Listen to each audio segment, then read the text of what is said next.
होते हैं उससे हमारी स्किन डैमेज तो होती है, स्किन पर पिगमेंटेशन होने लगती है। तो जब आप इतना कर लोगे तो आप देखना आपकी स्किन कितनी जल्दी रिकवर होती है, कितनी जल्दी रिपेयर होती है। आपके आयरन के, आपके कैल्शियम के एब्जॉर्प्शन को रोकता है। यानी इसमें पायरीथियोन नाम का एक केमिकल है जो आपकी स्किन के लिए बहुत ही ज़्यादा। 4 ऐसी गलतियों के बारे में बात करूँगी। अगर ये 4 गलतियाँ आप नहीं करते हो तो आपकी पिगमेंटेशन बहुत जल्दी। अपनी पिगमेंटेशन के लिए बहुत कुछ कर रही थी लेकिन मेरी पिगमेंटेशन ठीक नहीं हो रही थी क्योंकि मैं कुछ गलतियाँ कर रही थी।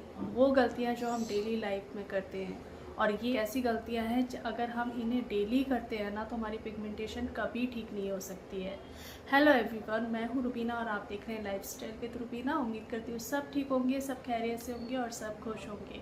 आज मैं 4 ऐसी बड़ी गलतियों के बारे में आपसे बात करूँगी कि ये वो गलतियाँ हैं कि आप पिगमेंटेशन के लिए बहुत कुछ कर रहे हो, लेकिन अगर ये 4 गलतियाँ कर रहे हो तो जो आपका बहुत कुछ करना है ना वो बेकार है।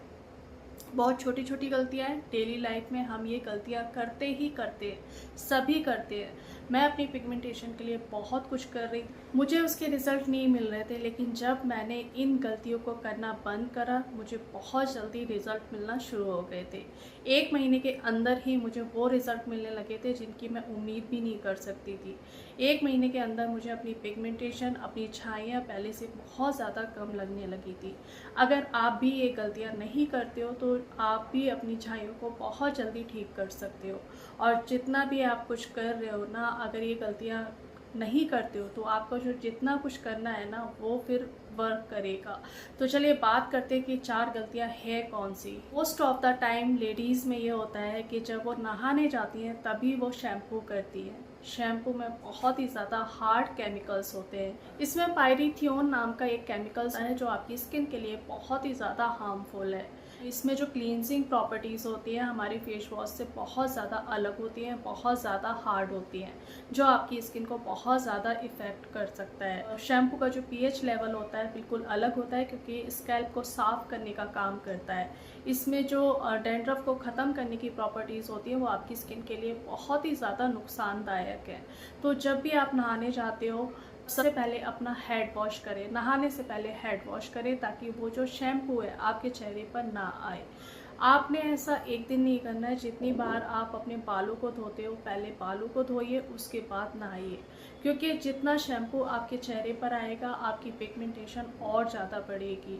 मैं भी पहले अपना क्या करती हूँ, शैम्पू कर लेती हूँ और उसके बाद मैं नहाती हूँ। अगर आप ये गलती नहीं करते हो तो आपकी स्किन हेल्दी होगी, वो रिकवर होना शुरू हो जाएगी। जब हम शैम्पू करते हैं तो आपने देखा होगा हम सर पर जब शैम्पू लगाते हैं और पानी डालते हैं तो वो शैम्पू ना चेहरे पर आता है। तो आप खुद सोचिए इतना ज़्यादा हार्ड केमिकल और जो स्कैल्प को साफ़ करने के लिए है वो आपके चेहरे पर आ रहा है, तो वो आपकी पिगमेंटेशन को और बढ़ा सकता है और बढ़ा देता है। बल्कि जब से मुझे पता लगे कि शैम्पू में इतने ज़्यादा हार्ड केमिकल्स होते हैं आपकी स्किन के लिए बिल्कुल भी ठीक नहीं है, तो मुझे काफ़ी टाइम हो गया है मैं पहले अपने बालों को धोती हूँ और उसके बाद मैं नहाती हूँ। तो आपने भी ऐसे ही करना है, पहले अपने बालों को धो लीजिए उसके बाद नहाइए। सिर्फ शैम्पू ही नहीं, कंडीशनर भी आपने ऐसे ही करना है कि नहाने से पहले करना है ताकि वो भी आपके चेहरे पर ना आए। ये वो चीज़ें हैं जो आपकी स्कैल्प के लिए, आपकी स्किन के लिए बिल्कुल भी नहीं है। तो इस गलती को करने से बचिए। आप ऐसा करने लगोगे ना तो आप देखना 1 महीने के अंदर ही आपकी स्किन हेल्दी होगी, रिकवर होगी और रिपेयर होगी। दूसरी गलती जो सबसे बड़ी गलती है, जब हम बाहर निकलते हैं ना तो हम ढेर सारी सनस्क्रीन अपने चेहरे पे लगा लेते हैं और हमें ऐसा लगता है कि हमारी स्किन ना अच्छे से प्रोटेक्ट हो गई है, अब हमें कुछ करने की ज़रूरत नहीं है, अब हमें धूप छू भी नहीं पाएगी, हमारी स्किन को ख़राब नहीं कर पाएगी, हमारी स्किन को नुकसान पहुंचा ही नहीं सकती है। बहुत बड़ी गलती है ये। जब हम सनस्क्रीन को अपने चेहरे पर लगा कर के जाते हैं ना, धूप की जो तेज़ किरणें होती हैं वो हमारी स्किन को नुकसान पहुंचाती हैं सनस्क्रीन लगाने के बाद भी। जब आप बाहर निकलते हो तो जो धूल मिट्टी के कण होते हैं एक रॉकेट की तरह आपकी स्किन में घुस जाते हैं। उसके बाद आपकी स्किन बहुत ज़्यादा डैमेज हो जाती है, वो फिर रिपेयर भी नहीं होती है और उन धूल के कणों को आप निकाल भी नहीं सकते हो क्योंकि बहुत ही छोटे छोटे सूक्ष्म कण होते हैं जो आपकी स्किन से बिल्कुल चिपक जाते हैं क्योंकि वो बहुत तेज़ी से आते हैं। तो तेज़ धूप है उससे हमारी स्किन ड्राई होती है, पैची होती है और पिगमेंटेशन और ज़्यादा बढ़ जाती है। स्किन ना सिकुड़ने लगती है, सेंसिटिव हो जाती है। जब हम धूप बाहर से कहीं से आते हैं तो हमारी स्किन का जो बैरियर होता है पूरी तरह से ख़राब हो जाता है और जो धूल मिट्टी के कण होते हैं उस जो हमारी स्किन में चिपकते हैं, जो सूक्ष्म कण होते हैं, उससे हमारी स्किन डैमेज तो होती है, हमारी स्किन पर ब्रेकआउट्स होने लगते हैं, हमारी स्किन पर पिगमेंटेशन होने लगती है, हमारे चेहरे पर दाग धब्बे होने लगते हैं। तो अब इसके लिए हम क्या करें? मैंने बहुत लंबे टाइम से जब मैं स्कूटी पे जाती हूँ या बाहर कहीं भी जाती हूँ तो सनस्क्रीन लगाती हूँ, बहुत अच्छे से लगाती हूँ। उसके बाद मैं एक कॉटन का कपड़ा लेती हूँ जो पूरे चेहरे पर मैं लपेटती हूँ। आपको अपना चेहरा कवर करना पड़ेगा अगर आप बाहर जा रहे हो तो। जितना हो सकता है आपको धूप से बचना पड़ेगा, धूल मिट्टी से बचना पड़ेगा, पॉल्यूशन से बचना पड़ेगा, अपनी स्किन को साफ रखना पड़ेगा। जब आप इतना कर लोगे तो आप देखना आपकी स्किन कितनी जल्दी रिकवर होती है, कितनी जल्दी रिपेयर होती है, कितनी जल्दी हेल्दी होती है, जो पिगमेंटेशन है कितनी जल्दी। और सबसे बड़ी गलती एल्युमिनियम के बर्तन में खाना पकाना, खाना स्टोर करके रखना और खाना खाना। एल्युमिनियम आपके आयरन के, आपके कैल्शियम के एब्जॉर्प्शन को रोकता है, यानी कि आप जितना भी कैल्शियम खा रहे हो, जितना भी आयरन खा रहे हो, वो आपकी बॉडी को नहीं लगेगा क्योंकि उसका एब्जॉर्प्शन हो ही नहीं रहा है।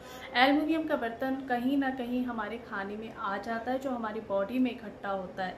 तो कोशिश करिए स्टील के बर्तन में खाना बनाइए, स्टील के बर्तन में खाना स्टोर करके रखिए। और जो खट्टी सब्जियां होती हैं, जैसे आप सब्जी बना रहे हो उसमें टमाटर डाल रहे हो और वो एल्युमिनियम के बर्तन में बना रहे हो तो फिर ना वो एक तरह से जहर बन जाती हैं। तो कोशिश करें एल्युमिनियम के बर्तन में खाना ना बनाएं। अगर आपको पिगमेंटेशन है, स्किन की प्रॉब्लम है, लीवर की प्रॉब्लम है, आजकल स्टील बहुत अच्छी आ रही है, स्टील के बर्तन में खाना बनाएं। पहले तो एल्युमिनियम के बर्तन मतलब खाना ना बहुत बुरा समझा जाता था पहले के टाइम में।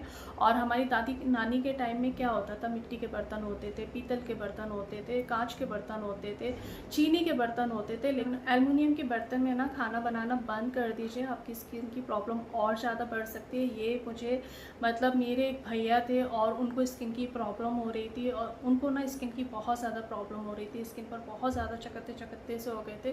तो उन्हें डॉक्टर ने साफ स्ट्रिक्टली मना करा था कि आपको एल्युमिनियम के बर्तन में बिल्कुल ना तो खाना है, ना आपका खाना बनना चाहिए।